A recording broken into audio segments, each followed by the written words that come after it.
Direct from San Francisco, California. In the heart of the Tenderloin. Welcome to the Kiff and Ang Podcast. San Francisco Lockdown Edition. A subsidiary of Kiff and Ang Productions in association with Kiff and Ang Studios. Online at kiffandangpodcast.com. And now, Kiff and Ang. So I'm online reading about the Brady Bill, freedoms being taken away from good Americans. And it seems to me that it wasn't just about James Brady, the press secretary at the time, that it may, according to our very own Ang, have had something to do with Gian Luigi Ferri, a notorious San Francisco criminal. Welcome to the Kiff and Ang Podcast. Hey, Ang. Hey, how you doing? Very good. If you have not logged on, we are on kiffandangpodcast.com. Of course, Patreon. Search for Kiff and Ang Podcast. And, you know, we're of course, on Stitcher and Spotify and Facebook and Instagram and Twitter. And every single podcast outlet that there are, because Angela's iHeartRadio. Thank you, and Angela, iTunes. for all you do. It would be fantastic if any of you would like to leave us a review on our YouTube channel, because I love nothing more than to give you a shout out at the beginning or at the end of one of our podcast episodes, especially if you're into notorious crimes. We only have like 2 more episodes. So please be sure to subscribe, comment, and ring the bell for notifications on YouTube, and let me know what you want to talk about, and maybe I'll mention that too in the upcoming podcasts. She writes all our good stuff, and she sends it to me, and then I'm sort of a talking head for her, but you know what? We're a team.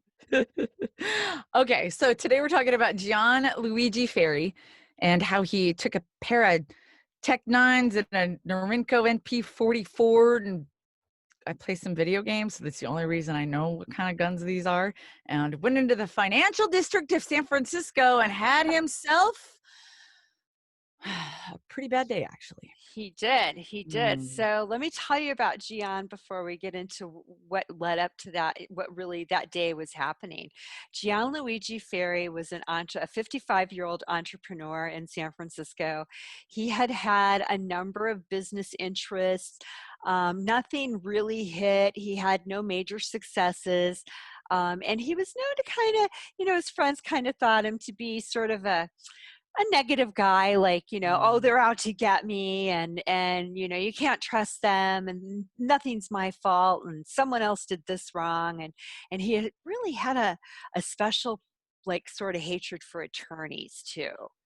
So if you he had a special hatred toward attorneys, but he really didn't have, I mean, on record anyway, maybe there's something that we don't know, a big, I don't know, rivalry that we see with attorneys, like a little small thing, like, right? a specific grudge. There was like no like specific attorney he said, oh, that one's a shark, or this one's a bottom sued feeder. quite a bit, or did it just make his life hell? Not that I'm aware of. In fact, his encounter that happened that day with the Pettit and Martin law firm, the only dealing that could be found that he ever had with them had been approximately 3 years before, when he had come to them asking them to represent him, and they declined and referred him to alternative legal service. And that was it. They never took money from him. They never had any contract with him. They never had any agreement with him. Nonetheless, on July 1st, 1993, armed with a pair of Tech 9s and a Norinco NP44, which is like you know more about this than I do. It's like a Colt's M1911, M1911 pistol. I play Apex Legends because I'm secretly a 12-year-old boy, so that's the only reason I know. I'm from Arizona, and I'm from Arizona, so I'm from rural California, like, so they own guns. I just don't know. Anyway, he took these guns, which are high-powered and scary, and I'm the conservative on the thing, and you know all about the guns, and he entered 101 California Street, the Pettit and Martin law firm, and he started going nuts. Well, Right? he Like, he just started going crazy. Well, what happened is he meant to get off at the 34th floor, which is where Pettit and Martin is. But just as he went to get off, an admin came in and pushed the up button, and he got off on the 35th floor. And so he's armed with these weapons, and not only is he armed, he's got earplugs in. So he's like protecting his ears from the gunfire that he knows is going to go off, Wow. Okay. So Yeah. he gets off on the 35th floor and just opened fire. Just opened fire, and people started running and hiding. And as he could no longer find people, he just took the stairs and he would move down one floor. And he got to Pettit and Martin, and he opened fire.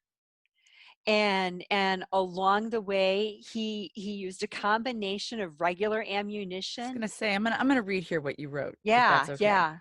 He used a combination of regular ammunition and black Talon cop killer's bullets. 6 people were injured, 8 people were killed, and I'm gonna read these names off. It's important, I think. Yeah.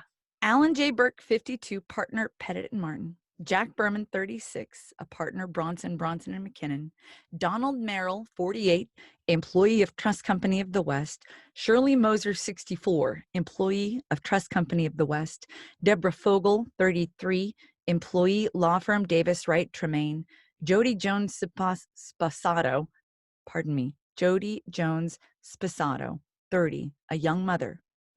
David Sutcliffe, 30, a law student interning, just beginning his career at Pettit and Martin.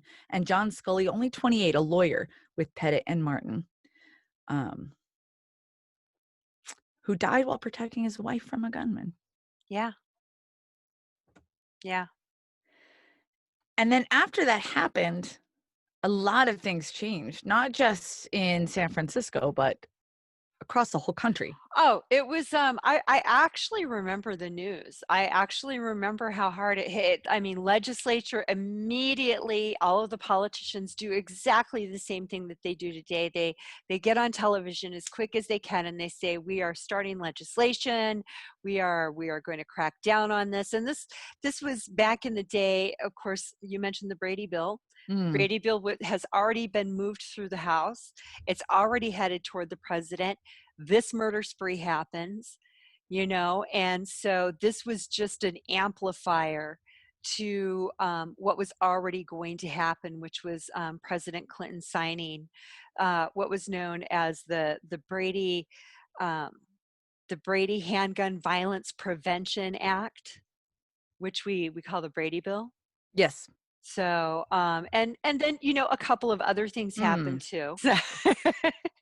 So other organizations were also started in response to the shooting too. A Legal Community Against Violence Act, which was really a lot of people that were in the legal community forming, groups and advocacies in their cities and states that were,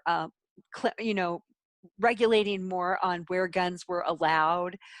As we all remember, we, just like 2 weeks ago saw, citizens just march right into the Capitol of Michigan with, totally armed with their weapons and things like that. So that organization was Michigan a couple weeks ago when they overtook the Capitol and they were all armed, and they can, because it's an open carry state.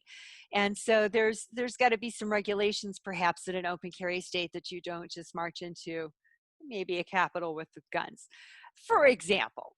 The other thing is we mentioned Jack Berman and the Jack Berman Advocacy Center to lobby and organize with regard to gun control and violence reduction was another result of this murder spree. And so I think that's really interesting that they added in there and violence reduction. So they're just looking at it like it's a gun issue. I was doing some reading about the Brady Bill, and I didn't even know all these things, but you can't transport the guns. It's not even about like owning them. But it's expired, about commerce. Right? Oh, the Brady Bill's expired? Yeah. It seems a little superfluous. The opinions and topics discussed in any Kiff and Ang production or show are meant to be controversial, provocative, and possibly create a conversation that is not already being had. The most important thing to remember about this production is that it has zero educational or historical value other than from a purely popular parody perspective. By listening to this podcast, you understand that it is solely for entertainment purposes. Copyright disclaimer. Under Section 107 of the Copyright Act 1976, allowance is made for fair use for purposes such as criticism, comment, news reporting, teaching, parody, scholarship, and research. Kiff and Ang Productions is meant to provide parody in an already difficult life. If you find no humor or entertainment in our productions, well, for goodness sakes, don't listen.